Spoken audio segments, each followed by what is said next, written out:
guys! I've received a couple of requests of a plant tour of my space, so this is what I'm going to do today. This is a plant tour of my living space. So let's start over here. This one is actually one of my favorites. It's a syngonium podophyllum jade. I really love its variegation, unique on every leaf actually. Some have more prints, some have less prints. It's one of the easiest and one of my favorite plants to have. So this is a syngonium podophyllum jade. Up here, doesn't look very good. All the leaves have flaws in them. I don't know why, but they can't seem to be able to grow out of the patio. So that's why they all got torn when they grew out. So this is actually a philodendron mamei. Hopefully it gets better. Here I have two jewel orchids. This one is a hybrid. I think it's a three hybrid jewel orchid. I can't remember the name, but it's a really long name I remember. So this, oops, this is what it is. It's really pretty. I really love the prints on the leaf, very pretty.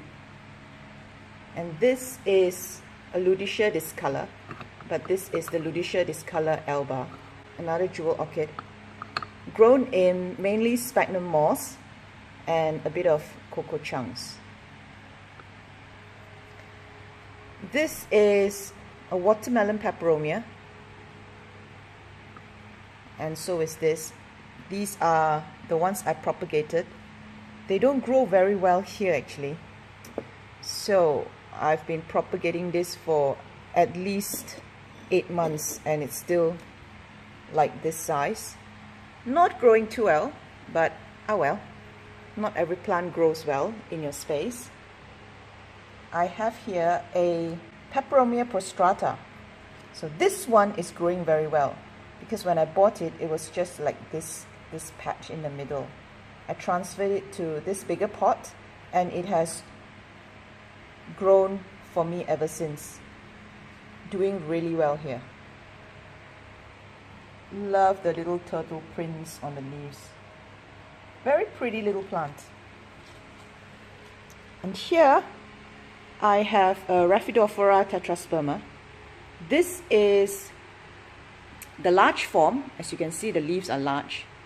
I have a smaller form. Later on I'll show you, but I've just cut this from here and replanted it into the soil. So now I potentially have two plants in this pot. Okay, let's move on. This is an alocasia melo.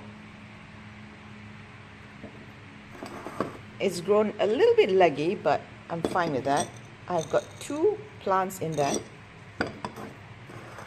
Doesn't like a lot of water, so I've put it in my dry substrate, which consists of mainly leca beads, charcoal, pumice stones, and a bit of soil. And I don't often water this, maybe once a week. But I love the textures on the leaves. Beautiful plant. This is another beautiful syngonium. Very easy to care for. This is also a podophyllum, syngonium podophyllum. I got this from IKEA, and it's just in potting mix and perlite. Very easy to grow. You can throw it in anything and it will grow for you. I've cut this down a lot actually, given a lot of offshoots to friends, and it's like relentless. It grows relentlessly. So if you want a plant that grows like that, this is a very good plant to have. And here I have another peperomia. This is peperomia piccolo banda. Love, love, love the design on the leaves and the color. This is a flower, the inflorescence. Basically, the main plant is right at the bottom here, okay? All these ones that grow up are for the flowers to come out. So once the flower have dropped off, all these long shoots will also wilt and drop, and you'll just have that ground, that basic ground cover of this plant. So quite interesting plant. And on this side here, rearing up is my philodendron micans, or philodendron hederaceum. Really nice plant to have too. Love the velvety leaves on this. This is my fiddle leaf fig. For those of you who have been following this plant, I've dug it up and repotted it in a better soil, and it has really flourished for me. Looking really nice now. Shiny leaves and new growth. So in here I have a begonia maculata whitea. Is that how it's pronounced? I think so. So this guy has been giving me lots of baby shoots from under here, and I've just cut off some of the taller growing stems, which I'm propagating in my toilet. But there it is. And this is a Successus, this is a Successus mirabilis.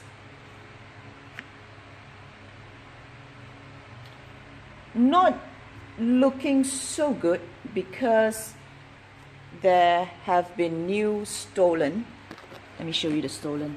These stolons just pop out from the middle of the plant, and it creates a new plant. So this stolon creates a new plant, and there's another one here that's going to create a new plant which already have one leaf coming out. So that's how they make new babies. So each time a stolon comes out, the plant gets a little bit weary. It gets a little bit yellow on some of the leaves. Lovely texture and design on the leaf, but these design will fade off as the plant mature. So only on the new leaves you will have these variegated prints. If it's an old leaf, it turns faded like that. Fades off. And here is my Rhaphidophora tetrasperma small form. This is the small leaf form, which I just got. Sitting here happily. And this is one of my pride and joy. This is a Scindapsus pictus exotica, I think. Really beautiful plant.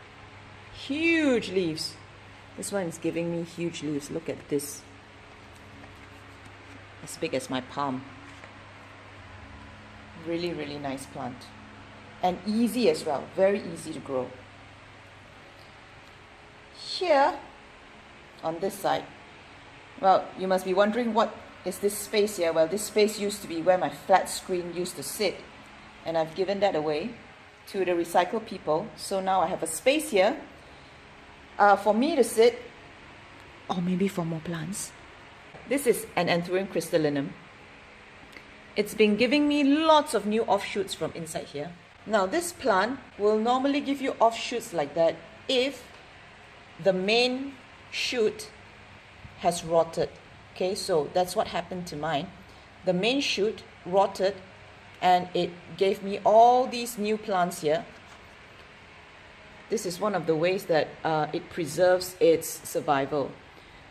So the main shoot was giving me leaves as big as these, as this one. Okay, I had a few of this. Some of it have turned yellow and I've cut them off. And now it's starting over again with all these new babies. So the leaves are slightly smaller, but I'm not complaining. It looks good still. Looks very good actually. And behind here, I have a Monstera Adansonii. So if you remember, I have a video on this, which I did a layering act on it. And look how much it's grown. So if you let it climb, the leaves get bigger compared to all these leaves. These bottom leaves are slightly smaller. So the higher you let it climb, the bigger the leaves get. And then I have my huge Monstera here. This is a deliciosa, Monstera deliciosa. I must admit that it's not really growing in this place because probably the lighting is too little for such a huge plant. And I'm getting growth like this, very limp. Okay, limp growth. I do get growth, but the leaves get smaller and it doesn't seem to want to mature up. It doesn't seem to want to harden up. But I'll just let it sit here for a while more and see how it does. But I'm actually alright with this size here. I don't really want it to grow too large because my space is not that big actually, and I have quite a few plants around. Okay, let's move here. This is the plant that gives me the most problems because this is the plant. This is an alocasia African mask. This plant attracts a lot of spider mites. So all the spider mites start from here, from this plant. And it started to invade all my other alocasias and some of my philodendrons. So this is one of my problem plants.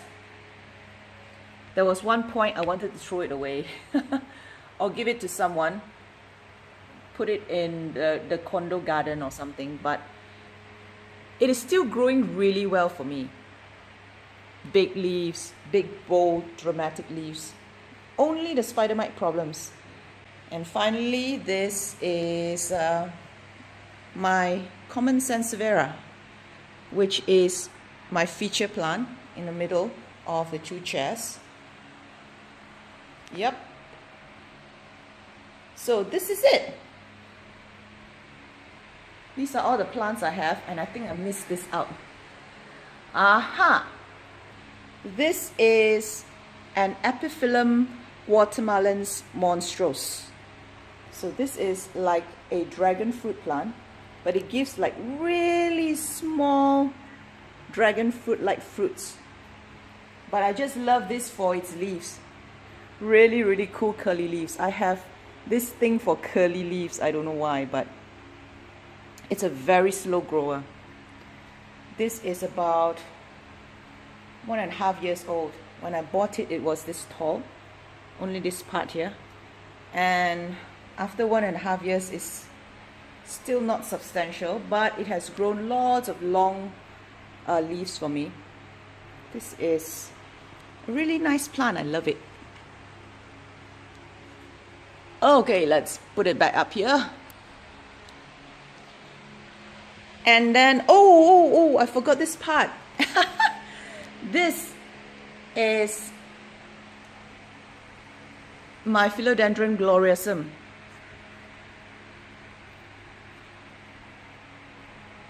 So it's been getting, some of the leaves have been getting these tips, yellow edges and tips, probably due to the water and probably due to the humidity, the lack of humidity, because there's a crosswind coming in from the balcony here, and I often open up the balcony. And so it gets a bit dry, but it's all right. These are old leaves. And let me show you. You see the markings on this leaf? So these were left by spider mites. Didn't kill the leaf, but it left these mottled markings on the leaf. So these spider mites came from that African mask plant. I will have to treat this as a precautionary step again soon with the miticide. So all these were from the spider mite attack.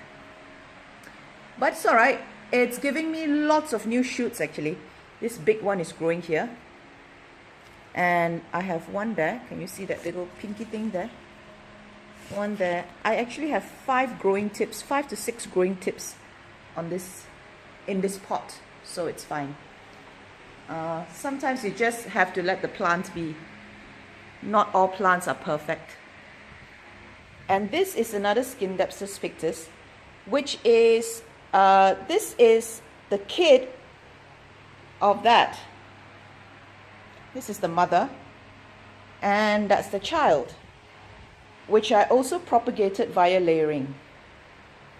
It's growing very well here. So my home seemed to grow Scindapsus very well. And finally, this was one of the first plants I bought. It used to be called a philodendron salom. So now it's been reclassified as a thaumatophyllum. Thaumatophyllum bipinnatifida, I think. Yeah. It grows haywire all over the place, so I have to tie it on a stick like this to keep it together. But it's a really, really nice classic retro plant. Love this very much. So yep, this is basically what I have in the living space of my condominium. I hope you've enjoyed that. Maybe one day we'll do another one on my balcony. Thanks for watching.